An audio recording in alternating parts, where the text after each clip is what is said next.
Thank you for inviting me, and thank you all for being here. I know it's difficult to be the first talk of the afternoon, so I will try to don't disturb you too much while you are digesting. No, just joking, I mean. The title is nice, but well, it will be a history of hardware wallets and basically what we can do and how you should look at them and what they protect you against. Quick words about me first. So I am one of the co-founders of Ledger, a hardware wallet company. If you have a Ledger, you can raise your hand so I can see you. Yeah, a lot of people, so I have very good news. It's good for my retirement. And the bad news is that your OPSEC don't really good, but we will see why later, but don't worry. You shouldn't tell that you have a hardware wallet, but you should definitely use it. So what I did at Ledger, wrote the different applications. I'm doing a bit of hardware security as well. And now I'm working with a new company, optimizing crypto algorithm and still trying to onboard more people into crypto. So first, I want to drive you through the different threats that you are facing when you are using a hardware wallet. But maybe first, what is a hardware wallet? A hardware wallet is basically protecting keys. So the name is very bad. It should be called a key ring, in my opinion, because your assets are still on the blockchain. They are not on your wallet. You have a lot of different form factors. You have some with screen, some without screen. So you shouldn't use those, but just as an example. And, well, why are you using a hardware wallet? First, you shouldn't wear it on your neck for obvious reasons. And when you have one, you should take it out of the box and actually use it.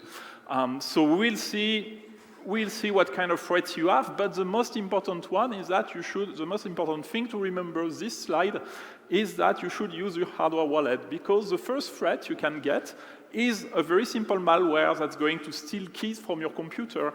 And that's actually the main source of loss of the past months. I think we have lost several dozen of, maybe hundreds of millions due to that.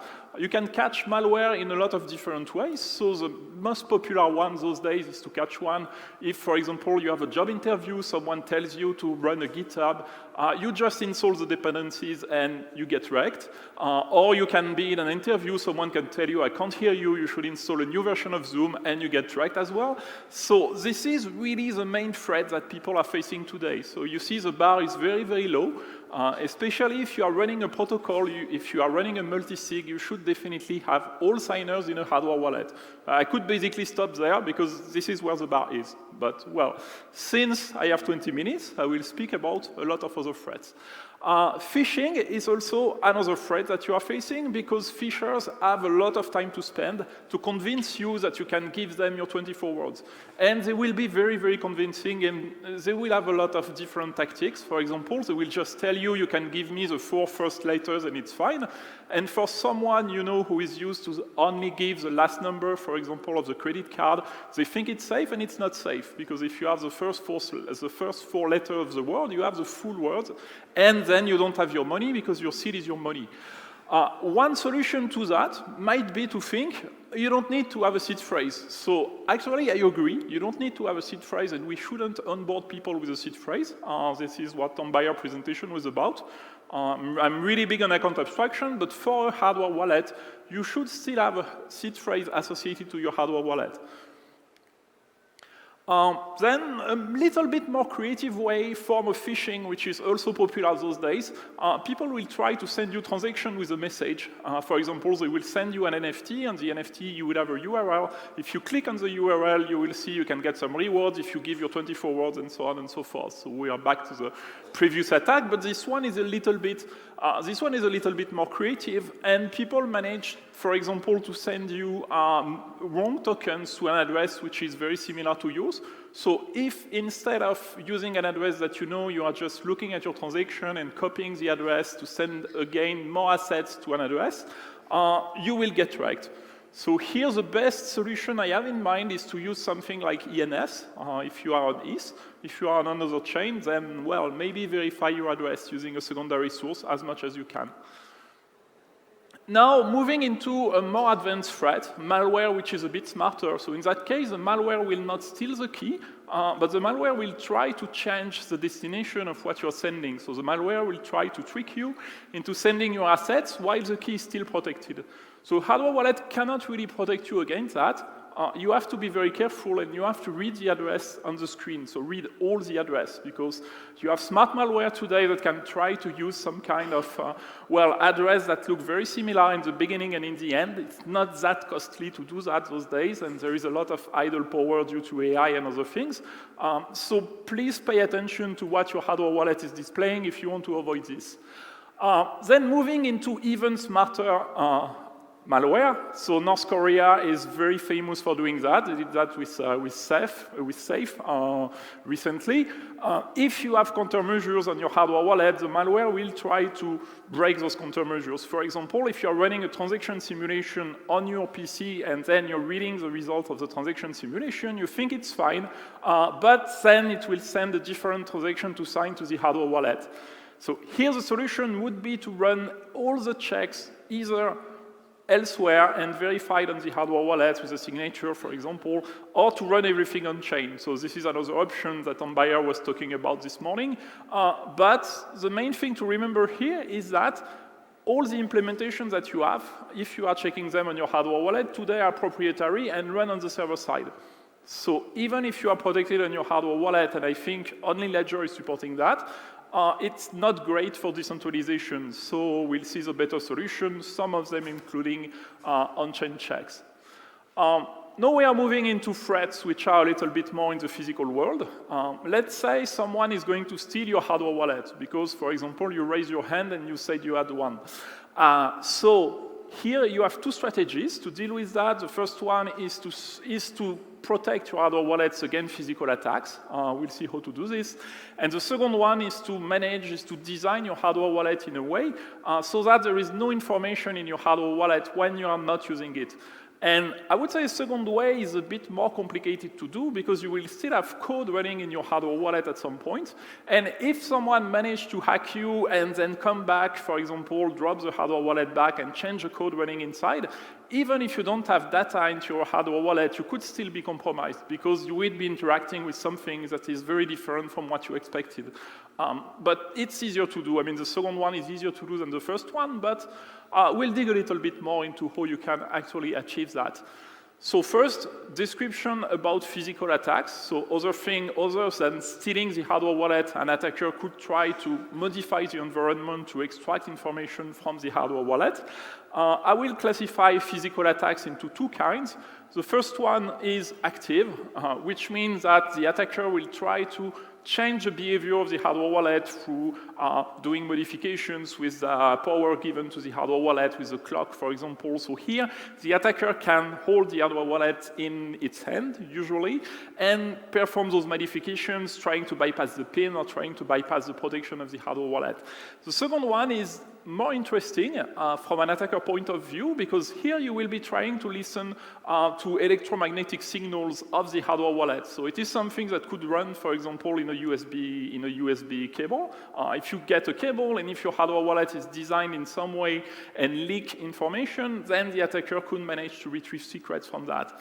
So here, it's a bit like when you see a phone charger, some people will tell you, do not plug your phone into a random charger. Here, it's a bit the same thing. If you don't exactly know what your hardware wallet is protecting you against, it's best not to plug it into random stuff.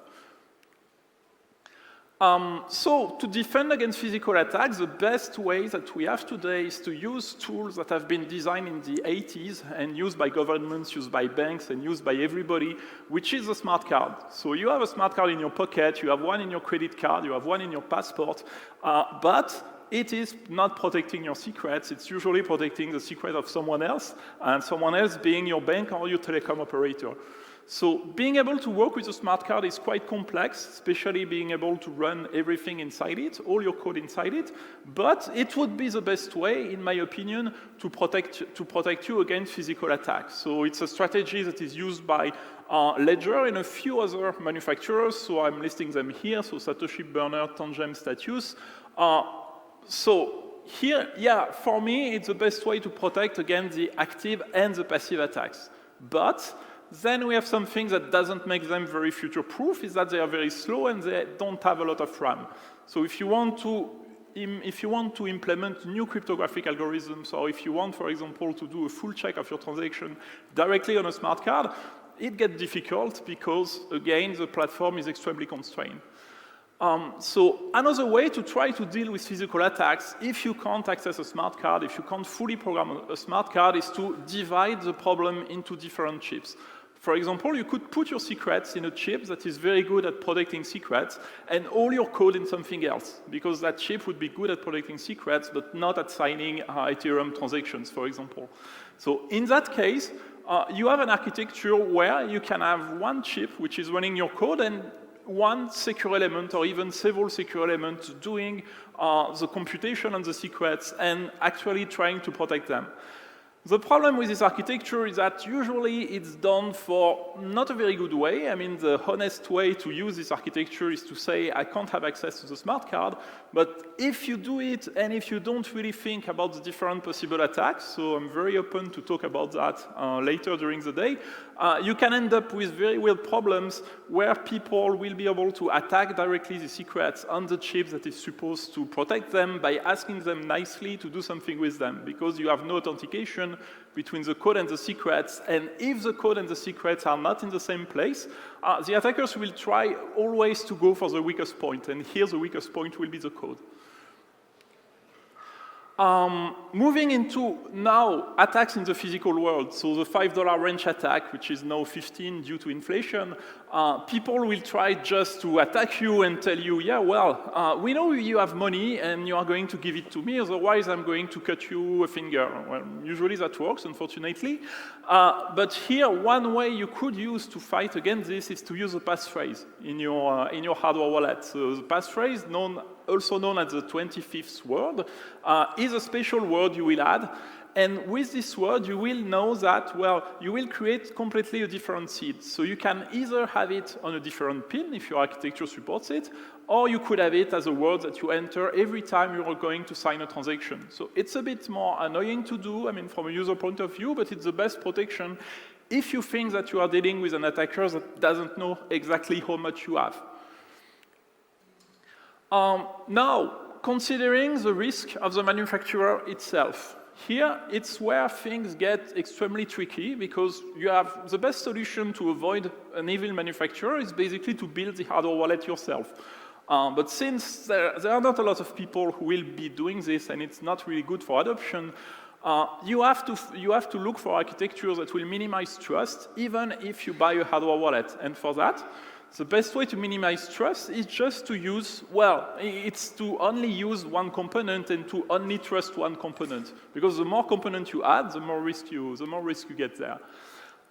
So here, as I said, the best way to do that is to just use a do-it-yourself solution. In that case, you build everything yourself, you source components which are not related to hardware wallets, you source them from different sources, and, well, you have less risk, of course, but then you have a lot of other problems. It's difficult to do, and you might be susceptible to hardware attacks, to physical attacks, because those components are not protected against those.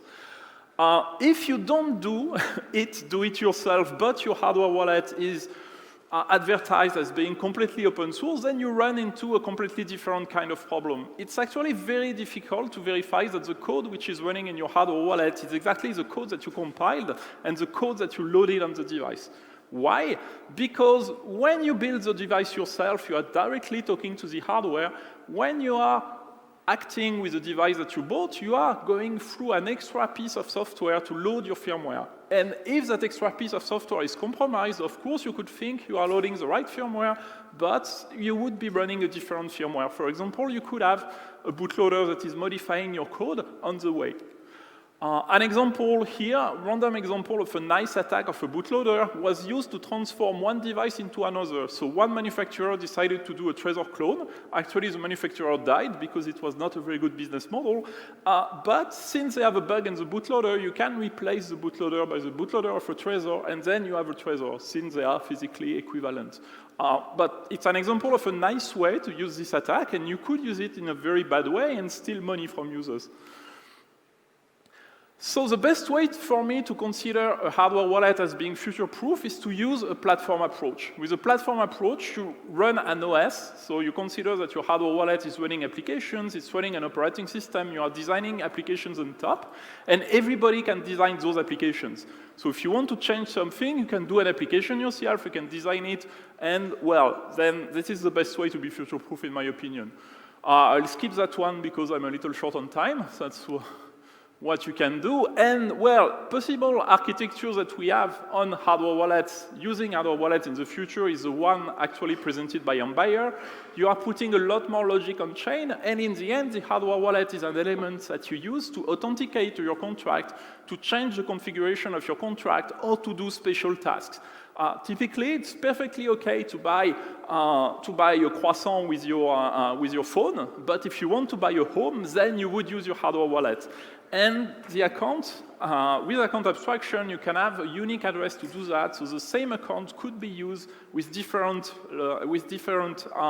quotas. So it could say, for example, for a small amount of money, you can use your phone, and for a bigger amount of money, then you need to use your hardware wallet. Last, to finish with the really, really strong challenges. So post-quantum cryptography, are hardware wallets concerned? So the quick answer is no, because there are different algorithms today considered for that. They can all be implemented on hardware wallets with some trade-offs. So some are best designed to be running in a Web2 scenario, some are best designed to be running on chain, some are slower, some are faster, some are bigger than others, but in the end, they can all be implemented in a hardware wallet. So today, the choice of a post-quantum algorithm is absolutely non-decided, but we have a few. It could be a presentation on its own, so I'm going very fast on this. And what we can do in the future, so to keep the hardware wallet future-proof, I think the best way would be to have clear signing, so verifying what you are signing, and transaction simulations that can be reviewed in the hardware wallet, because in that case, that protects you against all kind of non-physical malware. It still needs to be open. It still needs to be designed. So, well, maybe a way to do that would be to have an Ethereum application that has a standardized set of features and that can run on the different hardware wallets, so that the manufacturer don't spend time reinventing the wheel, and you can expect to have the same security from everything, but it's still a large work in progress. So if you want to explore this, you can reach me on Twitter, you can reach me here. I mean, I will be here 2 days. And maybe, yeah, so that's my Twitter account. And to get back on the most important slide of the presentation, which is exactly the first one, yes. So just use a hardware wallet, even if it's not the best one, even if you are not sure what it does. You have to use a hardware wallet. If you have a message from the SEAL 911 that you might be familiar with, there are a group of white hackers protecting protocols from, well, from different attacks. And one of the members, so the lead member of the group, Pika Versaccio, told me to add in the presentation that if you are not using a hardware wallet, he will come back and haunt you in your dreams. So that's it. So that is the general message. So please use a hardware wallet. Thank you.